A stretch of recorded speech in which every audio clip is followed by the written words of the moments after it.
আসসালামু আলাইকুম রহমতুল্লাহ। সম্মানিত ভিউয়ার্স, আশা করি সকলে ভালো আছেন। আপনারা আমার নিয়মিত ক্লাস, কোরআন শিক্ষা ক্লাস দেখছেন। আজকে ধারাবাহিকভাবে অষ্টম ক্লাস। গত 7টা ক্লাসে আমি যে অক্ষরগুলো শেখাইছি, সে অক্ষরের পরে নতুন করে আজকে ত শেখাবো। আলিফ, বা, তা, সা, জিম, হা, খ, দাল, জাল, র, ঝা, সিন, শিন, সদ, দদ। এই পর্যন্ত আমি আগের ক্লাসগুলোতে আলোচনা করেছি, আপনারা আমার ভিডিওটি দেখে নেবেন। এটা আছে ত অক্ষর। উপরের থেকে নিচের দিকে আইনে একটু ঘুরে দিলেই ত হয়ে যায়। ত অক্ষরটি শুরুতেও যেমন থাকে, মাঝখানেও তেমন থাকে, শেষেও তেমন থাকে।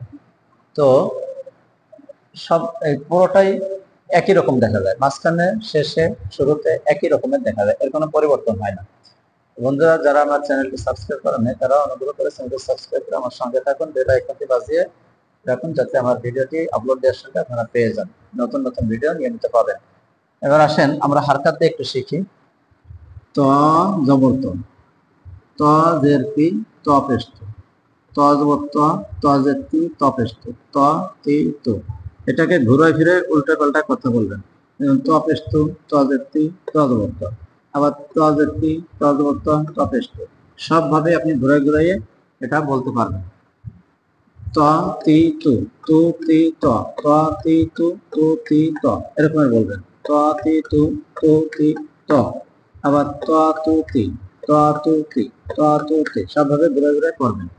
এরপর আসেন, আমি বলছিলাম তানবিনের মধ্যে একটি নুন সাকিন আছে। তানবিনের মধ্যে একটি নুন সাকিন আছে। দুই জবর দুই জের দুই পেশকে আমরা তানবিন হিসেবে চিনি, কিন্তু এর ভিতরে একটা নুন সাকিন লেখা থাকে। দুই জবরের একটা জবর হলো হারকাত আর একটা নুন সাকিন, দুই জবরের একটা জের হারকাত আর একটা নুন সাকিন, দুই পেশের একটা পেশ আর একটা নুন সাকিন। তাহলে আমরা বলতে পারি ত জবর ত, ত মিলবে নুনের সাথে তন, ত জের তি, ত মিলবে নুনের সাথে তিন, ত পেশ তু, ত মিলবে নুনের সাথে তু, মিলবে নুনের সাথে তুন, ত পেশ তু, তু মিলবে নুনের সাথে তুন, তন তিন তুন। আবার তদিদ তন, তদিদের তিন, তদিদের তুন বললেও ভুল হবে না। তবে আমি ভেঙে দিছি, ভিতরে একটা নুন সাকিন আছে এই কারণে। তাহলে আমরা আসি ত মিলবে নুনের সাথে তন, তদের তি, তুই মিলবে নুনের সাথে তিন, ত পেশ তু, তু মিলবে নুনের সাথে তুন, তন তিন তুন, আবার তুন তিন তন, তিন তন তুন। এভাবে ঘুরে ঘুরে পড়বেন। তন তিন তুন, তুন তিন তন, তন তুন, তন তুন তিন। এবার আসুন শব্দ গঠন করি। তিন নুক্তালা সা, সা আমি বলছিলাম নরম করে পড়তে হয়। সা জবর সা, সা জবর সা, ত পেশ তু, সাতু। এই তটাই এই যে আসছে, দেখেন এই তো। সা জবর সা, ত পেশ তু, সাতু। সা জবর সা, ত পেশ তু, সাতু। সা জবর সা, ত পেশ তু, সাতু। সা জবর সা, ত পেশ তু, সাতু। এরকম মুখস্থ করবেন। ত জের তি, তা জবর তা, তুই তা, ত জের তুই, তা জবর তা, তুই তা, ত জের তি, তা জবর তা, তুই তা, ত জের তি, তা জবর তা, তুই তা, ত জের তি, তা জবর তা, তুই তা। তপেস্তু রজবর্ণ তুর, তপেস্তু রজবর্ণ তুর, এই অক্ষরটার নাম র। এটা ত, এটা র, এটা বা।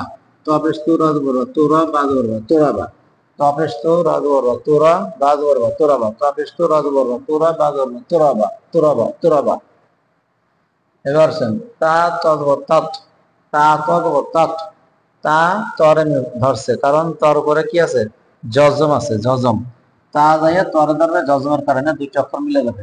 তা মিলবে তর সাথে, তা জবর তা, তা মিলবে তর সাথে তৎ, তা জবর তা, তা মিলবে তর সাথে তৎ, তা জবর তা, তা মিলবে তর সাথে তৎ, তা জবর তা, তা মিলবে তর সাথে তৎ। এবার আসেন বাত, বা জবর বা, বা এই তরে ধরবে তাসদীদের কারণে। এখানে সাকিন, এখানে তাসদীদ। এই পার্থক্য হলো সাকিনটা একবার উচ্চারণ করে শেষ দিলাম, বা তর সাথে মিলে তা, তর সাথে মিলে তৎ, আর কোনো উচ্চারণ নাই তর। কিন্তু এখানে তর উপরে তাসদীদ আছে, তরটা দুইবার করতে হবে।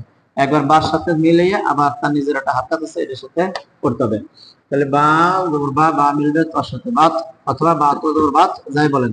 বা তো জবর বাত, ত জেরতি বাত তুই, বা তো জবর বাত, ত জেরতি বাত তুই, বা তো জবর বাত, ত জেরতি বাত তুই।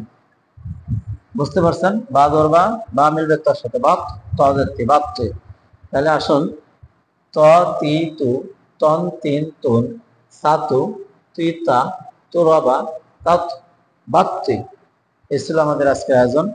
নেক্সট ক্লাসে আমার ভিডিওটি পেতে আমার চ্যানেলটি সাবস্ক্রাইব করে সাথে থাকুন, বেল আইকনটি বাজিয়ে সঙ্গে থাকুন। ধন্যবাদ সবাইকে। আসসালামু আলাইকুম ওয়া রাহমাতুল্লাহ।